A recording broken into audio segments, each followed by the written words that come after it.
Olá, amiga, olá, amigo. Mais uma vez, digamos, reunidos para meditar a respeito das palavras do Cristo que Vinícius traz para nós de maneira simplificada, de maneira transcendente e diferente para que a nossa vida se melhore. Na obra Em Torno do Mestre, que a gente vem fazendo conexão com outras obras básicas, subsidiárias e ao mesmo com as nossas reflexões, vamos percebendo alguns pontos fundamentais da jornada espiritual. O que significa Jesus para nós, a sua grandeza, a necessidade indispensável e prioritária do conhecimento do seu Evangelho e aplicação em nossa vida. O que isso representa para que o espírito se melhore, deixe de lado pouco a pouco o sofrimento, fortifique-se para que seu futuro seja melhor, lindo, seja lindo, seja especial. E o quanto uma palavra que temos repetidamente aqui apresentado, educação, é a chave para que isso se dê de forma concreta, objetiva e prática. Quem tiver a oportunidade de ler na obra o capítulo que agora nós vamos estudar, vai notar que o início dele é muitíssimo parecido com o capítulo que apresentamos no vídeo anterior. Ali nós falávamos a respeito de Jesus adotar para si mesmo o título de mestre, e que não há expressão melhor e maior do que essa para representá-lo em nossa vida. Nós, os seus educandos, o consideramos como mestre dos mestres, aquele que, sendo o maior de todos que por aqui já passou, tem a capacidade de nos ensinar em tudo aquilo quanto a gente passa na vida, almeja para o futuro e ainda se embola, se embaraça em relação ao passado. Aqui, agora, neste capítulo que Vinícius denomina a grande lição, ele como que recorda conosco mais uma vez, fortalecendo, gravando em nós que ele é de fato mestre, mas com isso ele desenvolve as suas palavras para outro rumo, que se o mestre nos ensina, há de, nesses ensinamentos, haver uma grande lição. E essa grande lição, que para nós aqui no caso é a primeira, a primordial para que o nosso processo todo de educação espiritual se solidifique e seja sempre algo contínuo, perseverante, metódico até, essa grande lição é a humildade. Então, como de outras vezes nós já dissemos, se nós pudéssemos aqui agora falar qual é o tema central do capítulo, apesar do título ser a grande lição, é o tema central, humildade. Então vamos refletir um pouquinho a respeito da humildade. Como a gente sabe, ainda que Vinícius trabalhe, por exemplo, conosco, o amor, a fé, a fraternidade, a caridade, ou aqui, no caso, a humildade, ele, longe de querer esgotar o assunto, ou de apresentar uma verdade única e imutável, ele trabalha conosco ângulos dessas virtudes, ângulos das palavras do Mestre, ângulos que são para nós novas visões de ver a mesma coisa. E isso, então, clareia os nossos olhos espirituais, para que, enfim, a gente tenha os olhos de ver e os ouvidos de ouvir, que tanto Jesus nos lembrava. E assim, com esses ângulos belos, especiais, temos a condição de aplicar a humildade em nossa vida, naquilo que nós considerarmos mais compatível nos pensamentos que vier à nossa mente. Vamos então ver o que ele diz já no início. De todos os prismas e aspectos sob os quais Jesus é visto e estudado, o de mestre é, a nosso ver, aquele que de mais perto nos interessa e que melhor define sua missão junto da humanidade. Então veja que, trabalhando sobre a humildade, Vinícius não poderia jamais faltar nas suas palavras ela enquanto tônica. E aqui é como que até um complemento em relação ao capítulo anterior. Por mais que ele trabalhasse conosco sobre Jesus, mestre de nós todos, ele faz questão, em tempo ainda, de destacar que Jesus é visto e estudado como mestre, a nosso ver, de todos os prismas e aspectos, esse o maior. Aquele que de mais perto nos interessa e que melhor define sua missão junto à humanidade. Mas ele continua. De fato, Jesus se apresenta no cenário terreno como mestre. Por isso teve discípulos. Todo mestre tem seus discípulos. E ocupou-se em ensiná-los pela palavra e pelo exemplo. Muitas vezes, nos dias atuais, uma palavra que todos repetimos e conhecemos, especialmente pelo advento das redes sociais, é a palavra seguidor. Nem sempre nós vamos perceber que um discípulo vai ser um seguidor nos tempos daquilo que consideramos como atuais. Nem sempre um seguidor será um discípulo. Por quê? Especialmente o fato de um seguidor não ser um discípulo. Porque nem sempre aquilo que a gente segue nos ensina.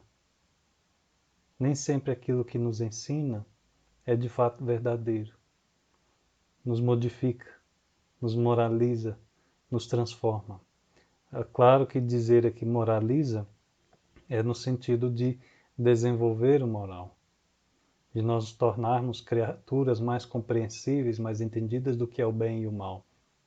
É bem aquilo que está lá no início da terceira parte de O Livro dos Espíritos. É ter essa sensatez, este discernimento.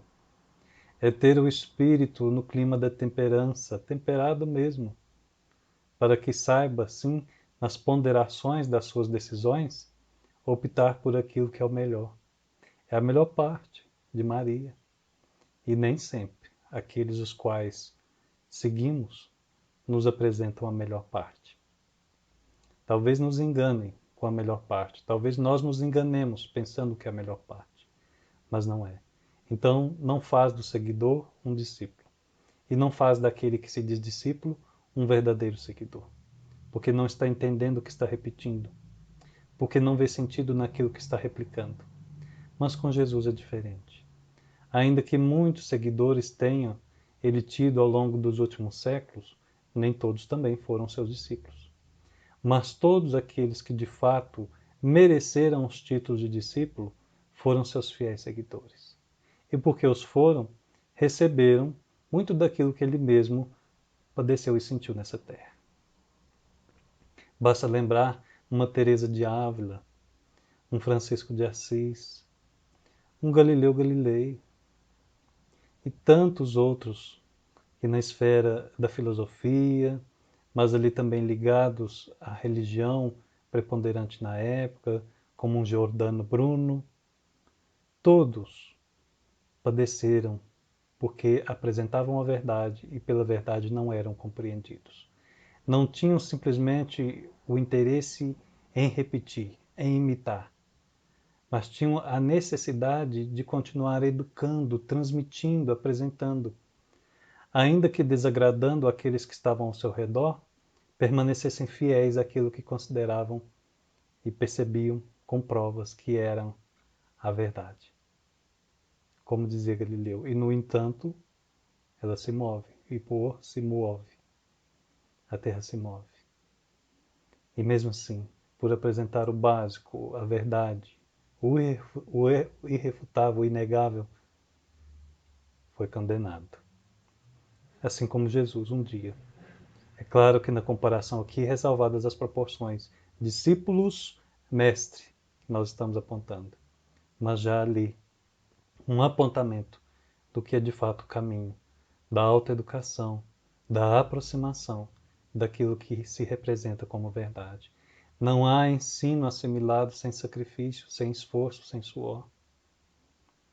A educação de si mesmo, na assimilação daquilo que alguém nos pede seguir, não vem por louros, por glórias, por prosperidades utópicas, auríferas, porém transitórias, temporárias. Por mais que o canto da sereia apresentem elas como eternas, não. Da matéria tudo passa. Só a verdadeira propriedade é que fica, é que segue que serve, especialmente na reentrada do espírito na vida espiritual, na nossa pátria, na nossa verdadeira casa, que é o lado de lá. De fato, então, Jesus se apresenta no cenário terreno como mestre. Por isso teve discípulos e ocupou-se em ensiná-los pela palavra e pelo exemplo. Como, mais uma vez, vem a terceira revelação, o Espiritismo nos apontar. Não é um código de proibições. Não pode aquilo, não pode isso, não pode tal coisa, não.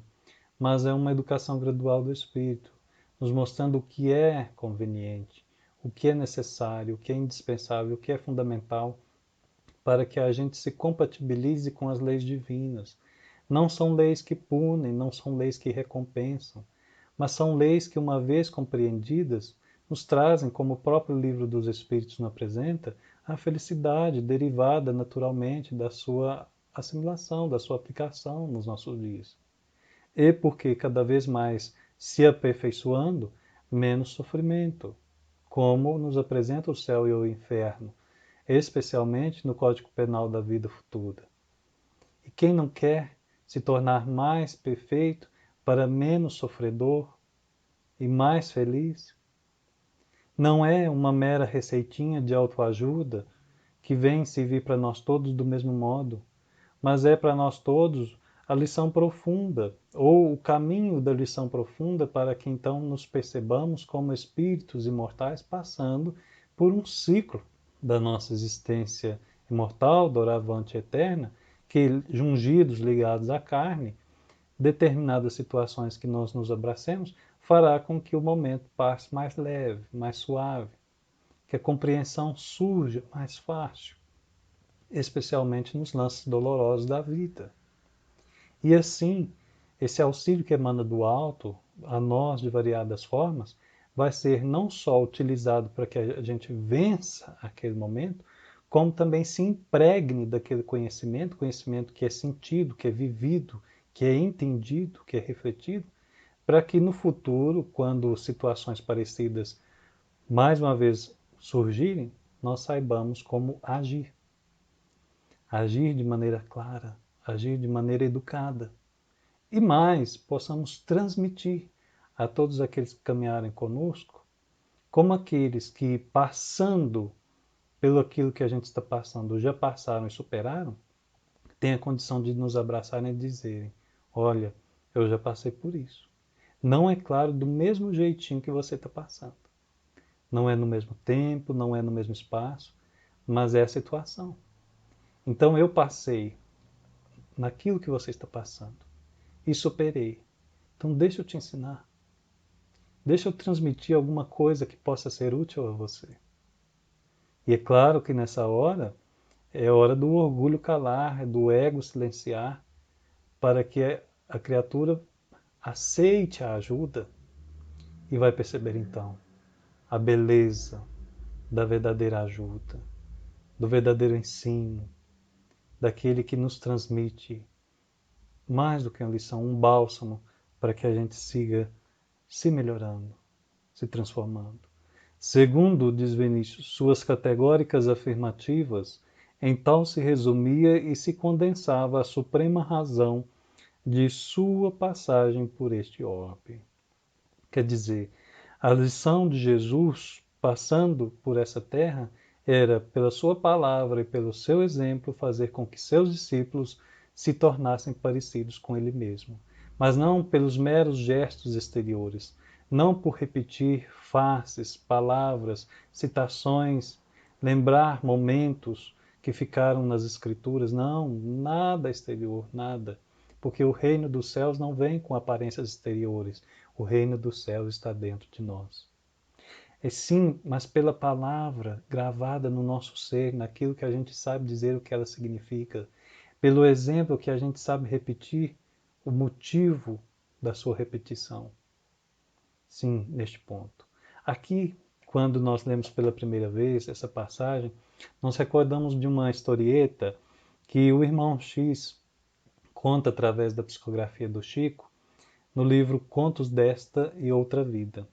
Contos desta e da Outra Vida. E é o capítulo 20 dessa obra que é chamado TBC. TBC.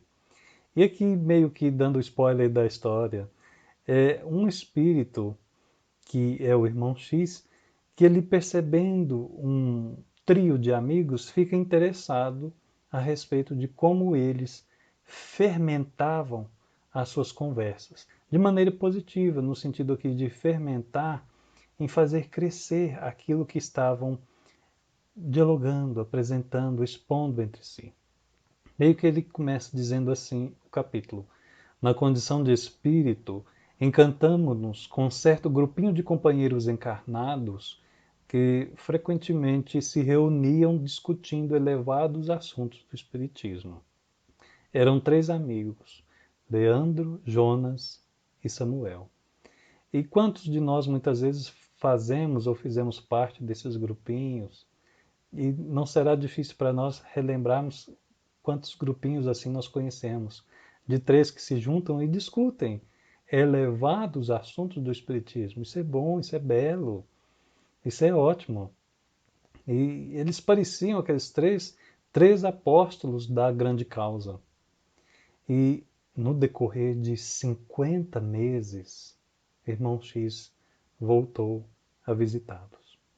Semanalmente, 50 meses. 50. Não são 50 semanas, que é quase um ano. São 50 meses. E sempre os encontravam tete a tete, anotando problemas da humanidade. E vejam que discorriam inclusive sobre o Evangelho. Eram apontamentos valiosos à margem dele, do Evangelho, recordações sublimes sobre o Cristo, observações sensatas acerca dos sensitivos que visitavam, altas questões sociais, notícias da mediunidade a repontar-lhes o ambiente doméstico, a impressões próprias do contato com os espíritos através dos sonhos que narravam, felizes. Aquilo foi criando uma simpatia deles com o irmão X, a ponto que ele foi chamar um amigo espiritual, o Cantídio dos Santos, para que os dois juntos, pudessem estimulá-los a ir a um centro espírita, porque era farto o que apresentavam. Era belo, era útil, era verdadeiro, talvez. E ele diz então: não seria justo aproveitar a quem se evidenciava na posse de tanto conhecimento? Porque era um desperdício ficar somente entre os 3, aquelas discussões já de elevados temas. Quem poderia prever a extensão da seara preciosa capaz de surgir de semelhante conjunto? E Cantídio ouviu então o irmão X atencioso e prometeu providências. Olha, vamos levá-lo, determinada noite, levá-los a um templo espírita. E no momento aprazado, que conseguiram levá-los, intuí-los, orientá-los, apareceu então, naquela reunião mediúnica, um espírito, um orientador espiritual respeitável, chamado Lismundo. E Lismundo, ali na frente daqueles 3 amigos, começou a explanar sobre a magnitude do serviço espírita. Olha, amigo, amiga, você que me escuta neste momento, que é frequentador da casa espírita, está em dúvida se começa ou não a se voluntariar. Você, amigo, irmão, irmã, que já é voluntário espírita, aqui é eu como amigo e amiga dizendo para você o que eu disse para mim mesmo. Preste atenção no que Lismundo disse àqueles 3 amigos. Ele explanou sobre a magnitude do serviço espírita, que claramente classificou como sendo um privilégio que o Senhor concede às criaturas amadurecidas na ideia do bem. Amadurecidas na ideia do bem. E logo após entrou diretamente no objetivo, convidando os circunstantes à atividade, porque o objetivo era esse. Era convidá-los a fazer de suas palavras ações. E lançou logo uma pergunta: por que não abraçarem compromissos edificantes no cristianismo renascente?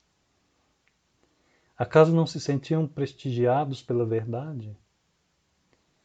E Jonas, Samuel e Leandro, que tinham tanta facilidade em argumentar, em discutir, em desenvolver ideias, discorreram brilhantemente quanto às próprias convicções.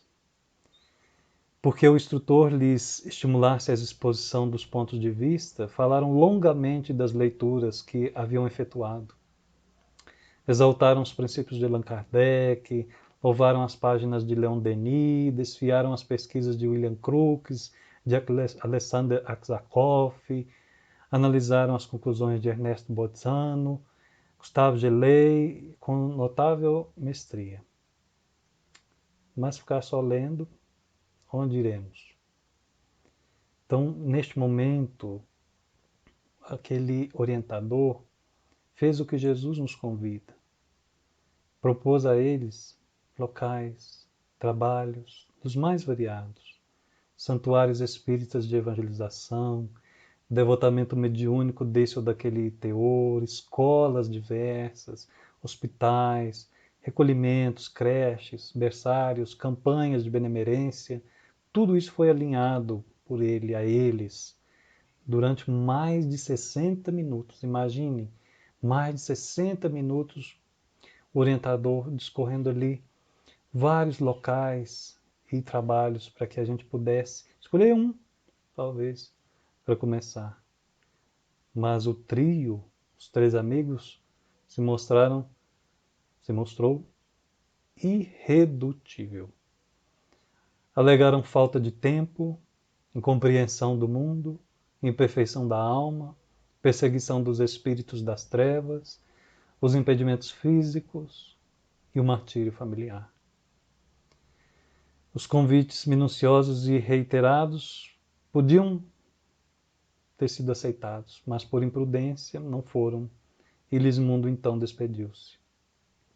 Irmão X, desapontado, ouviu então do seu amigo Cantídio: não se aflija, estamos à frente de companheiros filiados à TBC. Aí irmão X então pensou: TBC? E Cantídio logo já apresentou: TBC representa a sigla da Turma da Boa Conversa. Turma da Boa Conversa.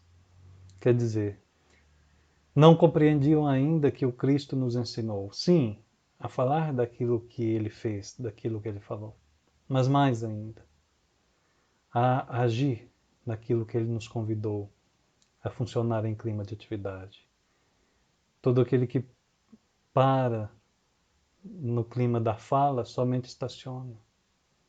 A turma da boa conversa tem muito a produzir, porque sabe muito, mas não rende quase nada, porque sequer guarda para si, já que não compreende em si mesmo as pérolas das leituras que ela mesma bebeu. E termina então o texto desse link mental que nós estamos fazendo aqui com a fala de Vinícius, dizendo assim, irmão X: voltamos-nos então instintivamente para os circunstantes, e os três amigos estavam entranhados de novo em palestra acalorada, comentando a mensagem do orientador de maneira chistosa, como se a palavra responsabilidade não existisse. Este texto me veio à mente porque representava o esquecimento da humildade daqueles que, achando que sabem, na verdade se enveredam pelos caminhos do orgulho. E por achar que sabem demais, produzem muito pouco, porque não transmitem no silêncio de suas bocas o movimento de suas mãos, de seus próprios pés, o suor de seus rostos, aquilo que muito tem em condição de ofertar àqueles que estão ao nosso redor. E esse, de fato, na verdade, é o dilema de nós todos. Não teríamos a capacidade de dizer que é de um e de outro e não do nosso, jamais. Porque aqui não são pessoas, mas são comportamentos apresentados por nós, que foram personificados pelo benfeitor para que nós compreendêssemos de uma maneira mais didática. E isso é muito fácil de nos envolver e de nos distrair do caminho da humildade. E é onde agora Vinícius vai adentrar de forma mais explícita, quando ele diz assim: mas que teria ele vindo ensinar aos homens? Que matéria, que disciplina seria aquela que justificou e determinou a encarnação do Verbo divino? A propósito, e ele faz, antes do caminho então da humildade que ele vai nos apresentar, uma apresentação de palavras muito sensatas do Padre Vieira. Padre Vieira, que foi um grande escritor da língua portuguesa há alguns séculos passados, em que ele se exprimiu assim: a sabedoria divina, diz Padre Vieira, descendo do céu à terra, a ser mestre dos homens, a nova cadeira que instituiu nesta grande universidade do mundo e a ciência que professou, foi só ensinar a ser santos e nenhuma outra. A retórica deixou-a aos Túlios, lembrando aqui de Marco Túlio Cícero, aos Demóstenes, que também Demóstenes foi um grande orador grego, a filosofia aos Platões e aos Aristóteles, as matemáticas aos Ptolomeus e aos Euclides, a médica aos Apolos e aos Esculápios, a jurisprudência aos Solons e aos Licurgos, e, para si, tomou só a ciência de ensinar o homem a ser bom e justo, honesto e amorável. É lindo isso. Diz bem o grande tribuno lusitano: em realidade, diz Vinícius, Jesus veio ensinar aos homens a ciência do bem. Essa matéria, porém, como aliás todas as disciplinas, deve ser ensinada mediante determinado método, obedecendo às leis ou aos princípios pedagógicos que regem a arte e a ciência de educar. É como que a gente pudesse aqui parafrasear dizendo algo tão belo, tão sutil, tão eficaz, não pode ser transmitido de qualquer jeito. Ninguém vai educar o outro a respeito do amor gritando. Ninguém vai falar a respeito do amor violentando o outro, porque vai pecar na incoerência, vai gerar confusão, vai falhar já no início, confundindo fala e ação. É preciso então método. E esse método, muitas vezes, como dizia um romance do século XIX, Vermelho e Negro, de Stendhal, o bom raciocínio ofende. E nesse caso ofende o nosso orgulho, porque a gente fica pensando, como é que pode o alto também exigir métodos? Não estaríamos complicando o simples? Mas sim, é porque nós estamos complicando o simples que justamente precisa o método. Porque às vezes o método é ser simples e não complicar. Como é que a gente vai pegar uma criança no colo e ensinar para ela lições que a gente deseja que fique gravado para o resto da vida, divagando com ela sobre aquilo de modos lógicos, racionais, que só mais tarde ela vai poder compreender, se for o caso, compreender?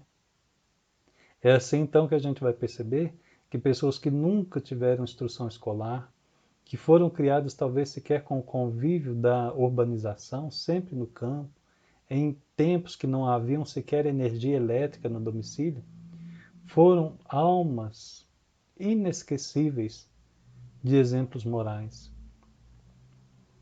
E, no entanto, quantos que morando na academia dizemos aqui científica, apresentando artigos, produções as mais diversas, publicando em revistas internacionais, guardando para si e em si diversos títulos, doutorados, mestrados e tudo mais, não, ainda analfabeto na moralidade.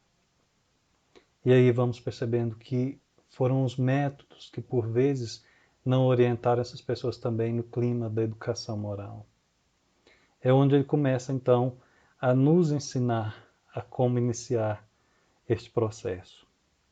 Assim, diz Vinícius, como a alfabetização é a primeira etapa de toda instrução, da mesma forma a ciência do bem tem o seu ponto inicial, a sua primeira fase, sem cujo conhecimento não se pode prosseguir. Então, é como que ele começasse conosco agora a retirar um pouquinho do véu do caminho da ascensão, que está intrinsecamente ligado à vida do Cristo na Terra. É a fortificação em nós do progresso conforme a humildade. E que este progresso não é possível se dar se a humildade não se apresentar toda vez que nós formos apresentados a uma nova aprendizagem, a um novo ensinamento, a um novo jeito de ser.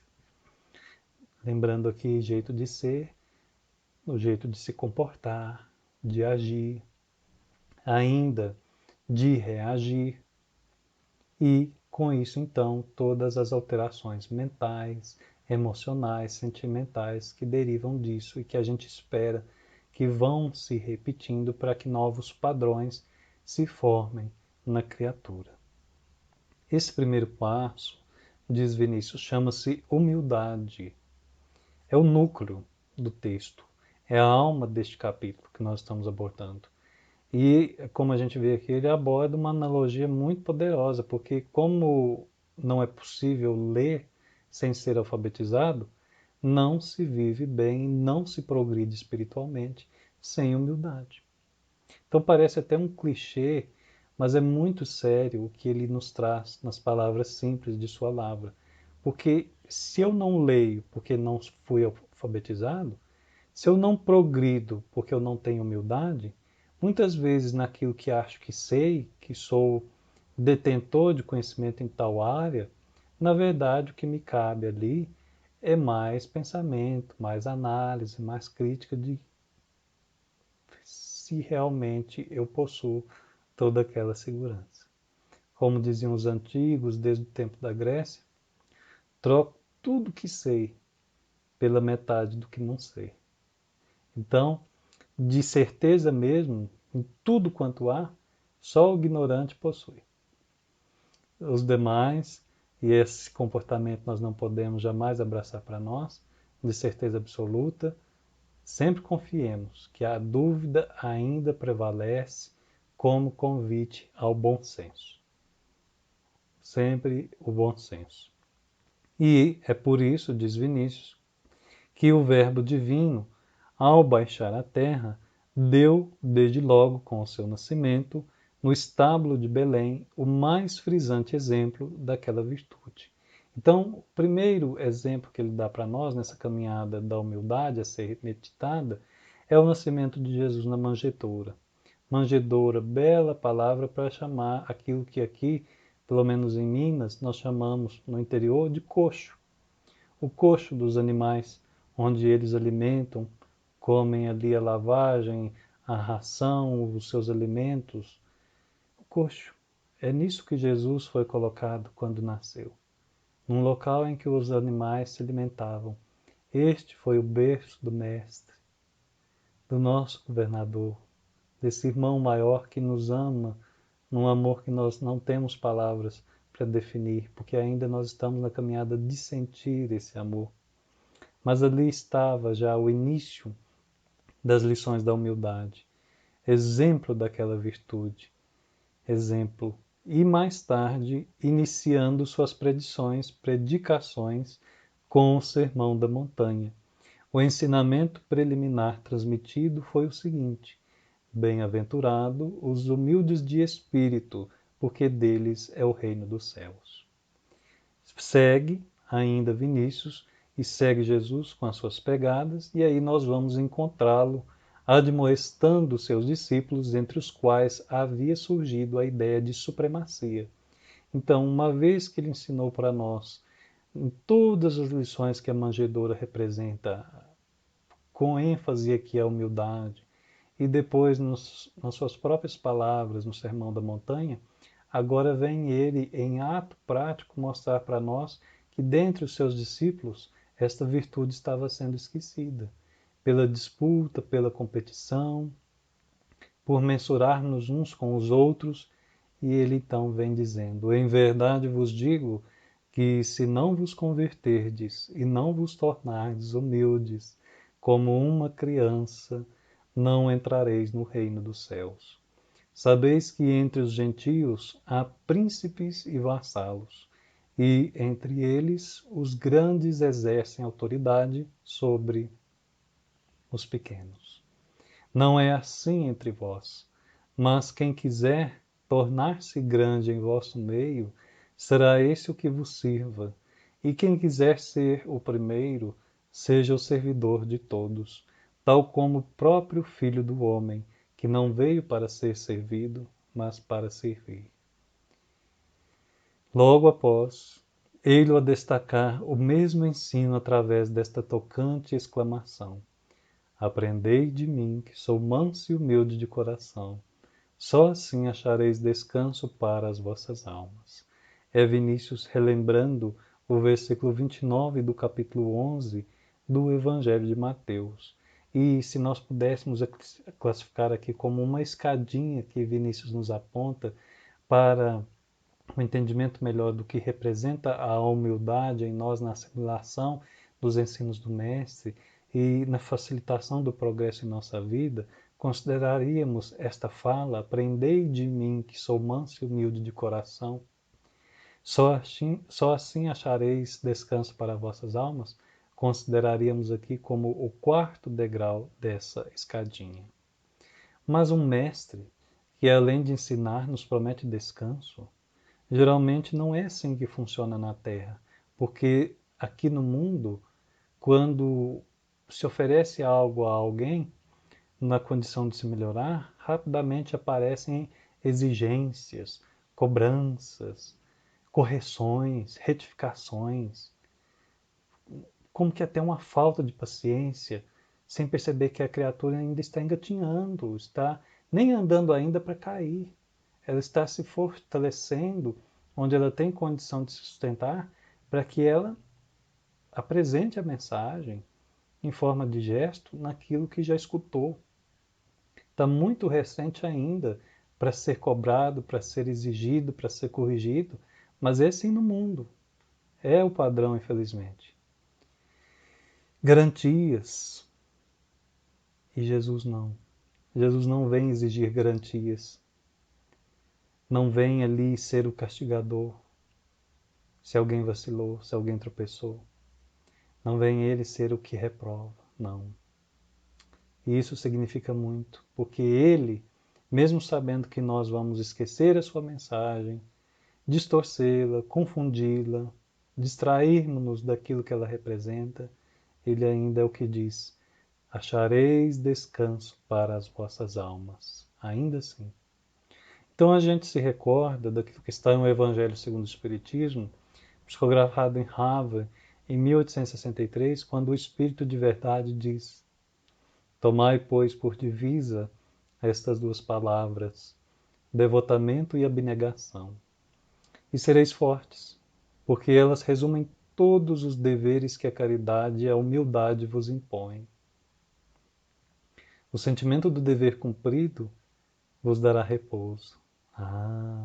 Agora a gente vai entendendo que esse descanso não é oferecido de maneira pobre, de maneira estranha, de maneira fortuita, não.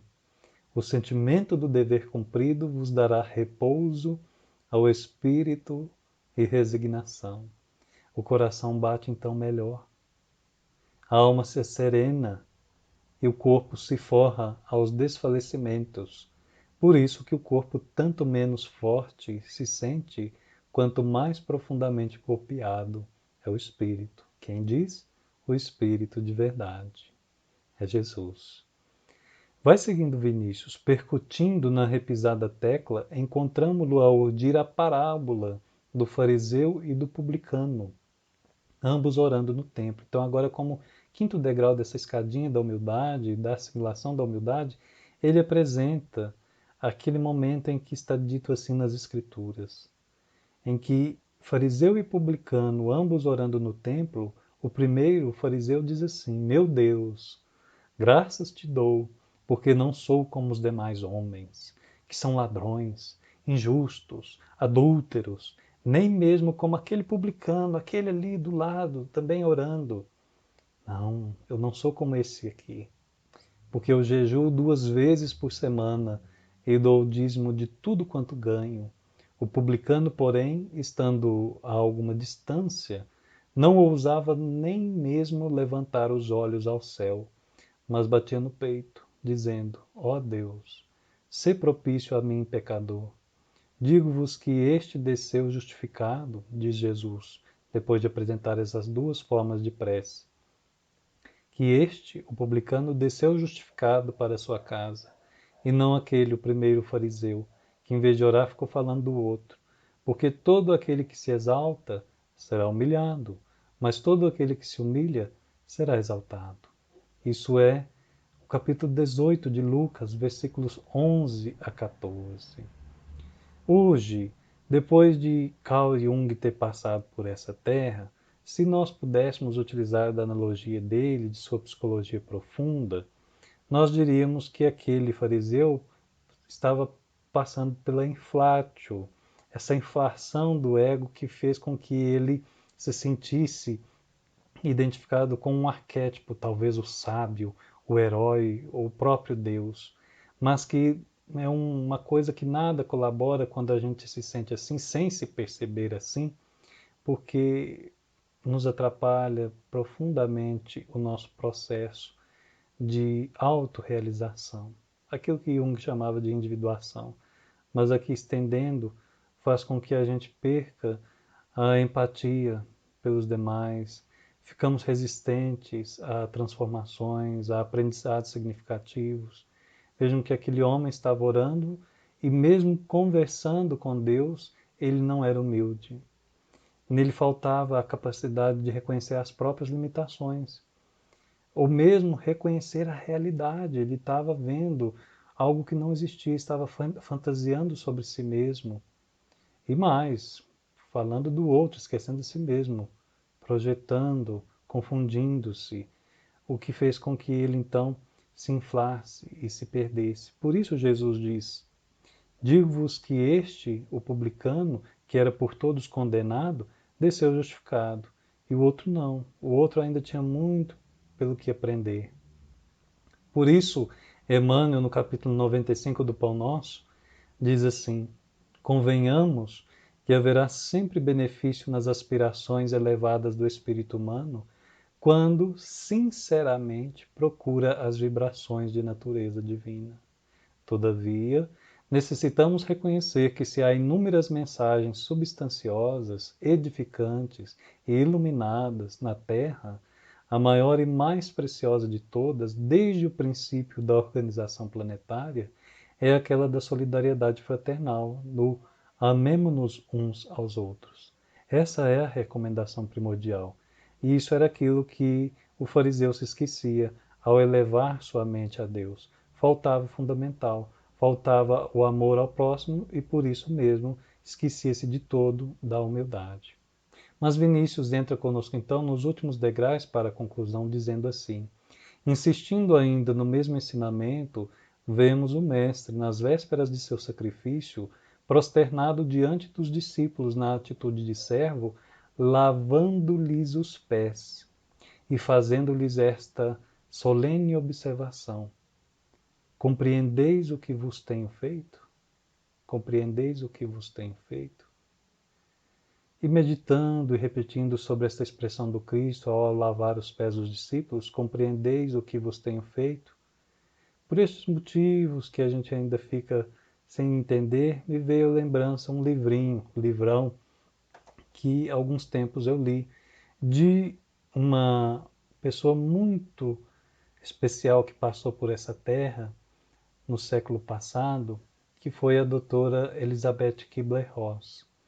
E já de muito tempo conhecendo as obras dela, sobre a morte e morrer, mas principalmente a sua biografia, a sua autobiografia, A Roda da Vida, depois nós fomos meio que conhecendo todas as suas obras e até então, apesar de eu não mostrar aqui a capa de outros livros, especialmente quando não são espíritas, que são os que menos a gente cita, este livrinho aqui, A Morte e um Amanhecer, da doutora Elizabeth Kubler-Ross, me fez pensar a respeito dessa fala de Jesus no momento que a gente classifica como lava-pés. Compreendeis o que vos tenho feito? Porque há um ponto neste livro que ela fala assim: o que estou tentando dizer-lhes é que o conhecimento ajuda, mas ele sozinho não basta. Se você não usar a cabeça, o coração e a própria alma, não conseguirá ajudar um único ser humano. E mais à frente ela diz: os melhores professores do mundo, sem dúvida nenhuma, são os pacientes que estão à beira da morte. Talvez porque ali nós meditamos junto com eles a respeito da finitude deste ciclo, porque o espírito é eterno, mas o ciclo tem fim. O corpo, sendo uma veste que se desgasta, mais cedo ou mais tarde ele perece. E nós, por mais espiritualistas que sejamos, por maiores que sejam os contatos com a espiritualidade, sofreremos luto, não meditaremos o bastante a respeito do processo da passagem, do passamento, da finalização da vida orgânica. E são reflexões fundamentais porque meditar sobre a morte nos faz viver melhor a vida. A vida. E aí a gente se pega perguntando o que realmente importa, que eu preciso fazer e não estou fazendo. O que eu tenho feito, que eu devo parar imediatamente de fazer, por mais que me gaste esforço, para que eu lembre que a vida de nós todos está por um fio. De nós todos. Ninguém sabe o dia da manhã. E isso, então, me clama à meditação da finitude do momento da encarnação. E por isso mesmo, o agradecimento de estar aqui, porque estar aqui a cada minuto é um momento único. Compreendeis o que vos tenho feito? Vós me chamais Mestre e Senhor, e dizeis bem porque eu sou. Se eu, pois, sendo Senhor e Mestre, vos lavei os pés, também vós deveis lavar os pés uns dos outros, porque vos dei o exemplo, a fim de que, como eu o fiz, assim façais vós também. Então, finalmente, chegando o momento supremo, a hora de ser crucificado, o Verbo divino deixa-se cravar no madeiro infamante. Entre ladrões, coroando com esse ato a série de exemplificações sobre a importante matéria que constituiu o pivô em torno do qual giram os magistrais ensinamentos que legou à humanidade. Entre a manjedoura e a cruz, como a gente viu aqui, alfa e ômega do cristianismo, vemos refulgir, em caracteres indeléveis, a grande lição que ainda não aprendemos. A humildade. E após o madeiro, que Jesus vive, Jesus ressurge, e com ele também ressurgiremos após aquilo que nós pensávamos ser o fim da nossa vida, aquilo que não haveria solução. Há o ressurgimento. E nós caminharemos para ele então, para que esse ressurgimento faça de nós novas criaturas, com o Cristo sempre, mas novos em nós mesmos. Relembrando que muitas vezes isso exigirá de nós comportamentos contrários àquilo que o mundo nos encaminha ou nos desencaminha. Porque lembra André Luiz, se você está no caminho certo, ore para que não se desvie. Mas destaque Emmanuel. Jesus o conhece e isso basta. Então, como dizia Paulo, se nós fôssemos agradar a todos, nunca começaríamos a servir o Cristo. E é por este ponto que a gente percebe que a humildade, lá da manjedoura até a cruz, necessita também de nós um processo para que se sedimente e possibilite então, de maneira sensata e verdadeira, as vias de progresso na nossa caminhada. Jesus nos abençoe e nos proteja. Muita paz.